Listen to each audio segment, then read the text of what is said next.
ravenous in your wanting to be present in the moment, in alignment with all that you are. You so have an appetite for alignment so that in any moment in time, you can take in fully all of the manifestation in this moment that you have come to culmination about. There are manifestations around you. The car in your garage is a manifestation.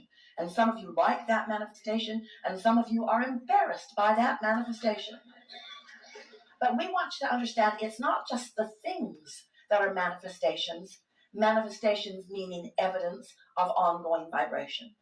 We want you to understand that the emotion that you feel in any moment of time is the first, foremost, most important, most sought after, most important, biggest, most important. The most important manifestation of your lifetime is the emotion that you feel in any moment in time, because that is a manifestation. Now let's say it so that you can hear it. It's a manifestation indication. It's a manifestation indication. Let's say it even better, even more clear, even more accurate. It's a temporary manifestation evidence indication of what you've got going on vibrationally right now. It's not an indictment of who you are. It's not a punishment for who you have been. It's an indication of the mix of vibration that you got going on. And you got to understand, your life has caused you to ask for all kinds of things that you may or may not be up to speed with right now. And your emotions indicate how much you're asking and how in alignment you are with what you're asking. How wonderful is that? So when you feel blame or anger or guilt or grief, when you feel any of those negative emotions that make you say, I need to get better at this, I need to get a grip, I need to get hold of my life, I need to change some conditions so that I will feel better, we want to say to you, we want you to appreciate that manifestation, just like we want you to appreciate your gas gauge when it tells you that you're out of gas or that you're getting close to it, so that you can go do something about the replenishment process. Your emotions are your indicator of where you stand in relationship with who you really are and what your magnificent life has caused you to expand to, and what your thoughts, your words in this moment are helping you to allow or disallow relative to that. You get what we're talking about, don't you? So what we really want to say to you as we begin here is, if you can leave this gathering with one strong, solid, personal determination, sort of like a new moment's resolution. Don't wait for the new year. It's far away. And this one already got here and you already screwed it up. That new moment's resolution that goes like this. I'm doing really well. I'm right exactly where I want to be in order to experience the most that this life has to give me. You are never in the wrong place. But sometimes you're in the right place looking at things in the wrong way. And every time you're mad at yourself, you're looking at it in the wrong way. Every time you're mad at somebody else, you're doing that too. Every time you're condemning yourself or anyone else, anytime you're not in a state of appreciation, you're disallowing most of who you are in that moment in time. So we know how you must be feeling blah, blah, blah, blah, blah, blah, blah. Because there's just stuff you got to deal with. Esther said to someone that she loves more than life itself the other night, suck it up. She couldn't believe it came out of her mouth. And the reason she said it was because in what Esther saw as the most perfectly designed and orchestrated environment that is even possible upon this planet, this person was complaining about the specifics of that moment. And Esther knew there was no hope for that person in that moment. No condition could be adjusted to make it better. And Esther realized with such vivid awareness, it was shocking to her how clear she understood this in this moment. Maybe for the first time in her life, she understood what we've been going on and on and on and on and on about unconditional alignment. Because you can create the most, from your point of view, amazingly wonderful conditions, And there are going to be people around you who don't get how wonderful they are, who are still going to complain about where they are. And so, as Esther is saying to this person she loves, more than life itself, suck it up. We were saying the same thing to Esther. Now you're using someone unhappy with a condition as a condition that you're unhappy about. You sort of get how this goes? It's sort of like a chain of pain. It's like, if you'll be different, I'll feel better. But being different, I won't feel better. And we say, if you'd be different, you'd feel better. If you would care about how you feel more than anything else. So now I want to say something to you that you've heard us say on many occasions, but you have never heard it as clearly as you're going to hear it and feel it right now. When we talk about alignment, we're talking about allowing. And when we talk about allowing, we're talking about connection or alignment with who you really are. When we talk about allowing or alignment, we're talking about the opposite of resistance or disallowing. We're talking about allowing, aligning. In fact, we call this the art of allowing. It is an art. You learn how to be in the state of allowing. So when you understand that it's the art of allowing, it's the art of allowing who you are and what you want to flow into your experience, because you're no longer doing those things you do that prevent it. Now you begin to catch the glimpse. You begin to understand that it's all about you controlling your point of attraction. So when we talk about allowing in comparison to resisting, what we really want you to hear in a way that you've never heard it before is that there is a momentum in this energy stream that you've got going on. And sometimes, if you've been complaining about something, if you've been focusing upon it, if you've been talking to other people about it, you have a momentum going, a momentum of resistance that's in the way right now of your allowing.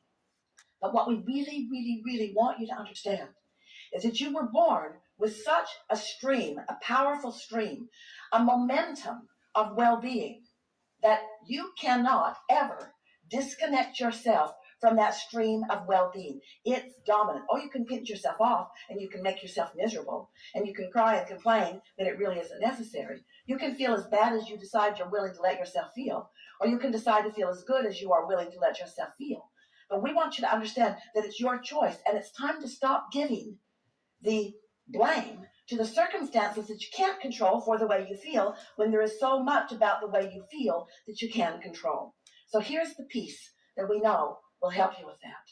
This momentum of well-being that is really who you are is the path of most allowance. Now we're going to translate that to you so that you can hear it in human terms with your "we love you so much" negative human ears.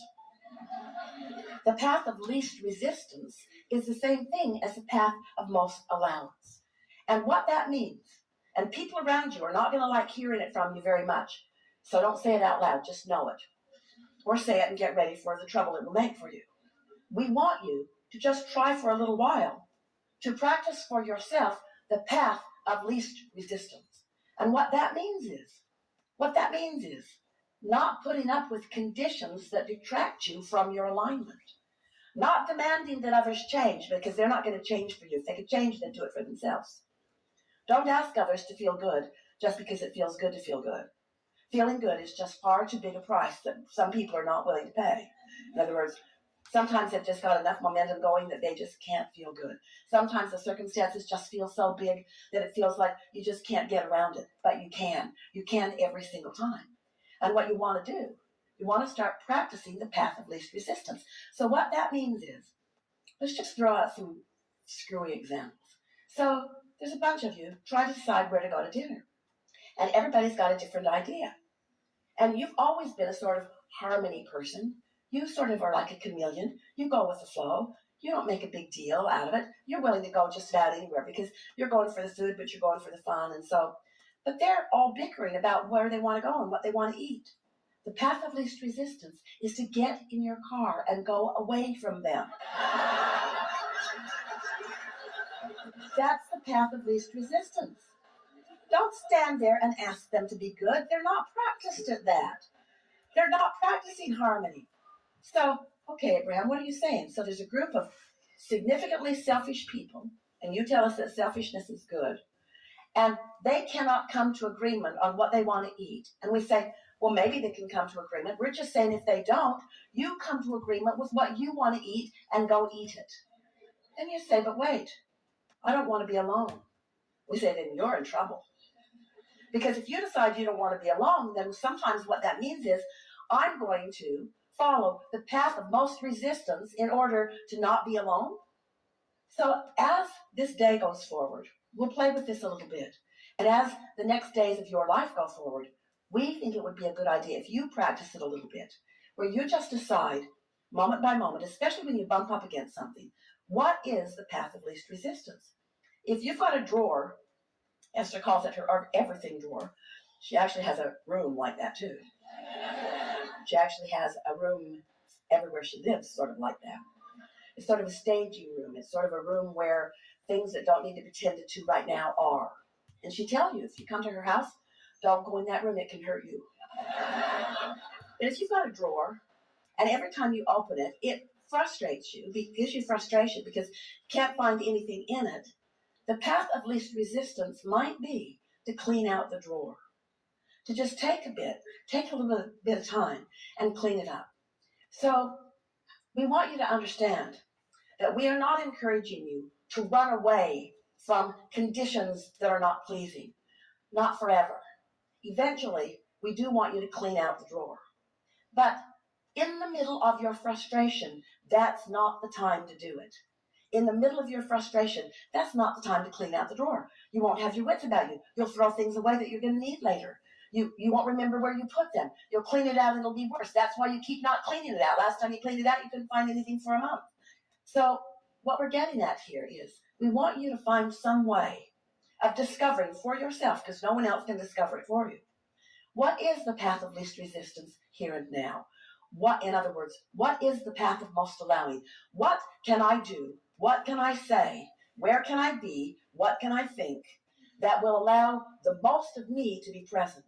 Because you have resources of clarity and resources of knowing and resources of guidance that will give you the most blissful experience as you move through life experience.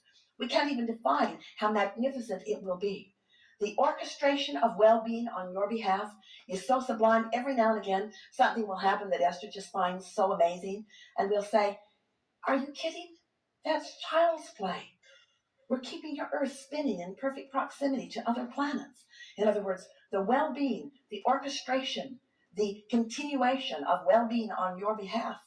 We want you to try to wrap your head around that and begin to understand how blessed you are and how fortunate you are and how in the right place at the right time you are and how even this problem that you want to go away is producing for you significant value if you will relax and stop railing against it.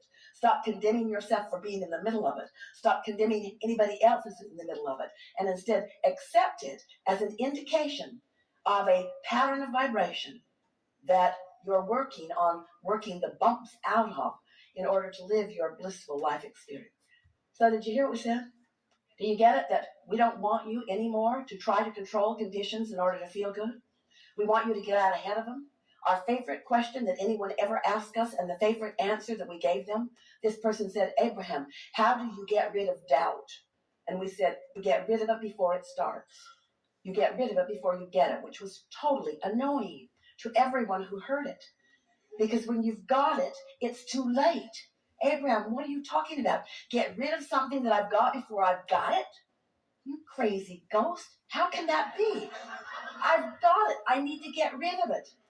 And we say, when you go to sleep tonight, the momentum of having it will subside. And when you wake up in the morning, you won't have it unless you go after it. And if you go after it, you'll get it again. You could wake up every morning and go get down again and use it as a club that you beat yourself over the head with. You could get up every morning and go get blame and beat yourself over the head with it all day long. But when you go to sleep at night, that momentum subsides. And tomorrow, you don't have that doubt unless you go get it and reactivate it again. You weren't born with it, and it's not following you every step of the way. In fact, the opposite is what is with you every step of the way.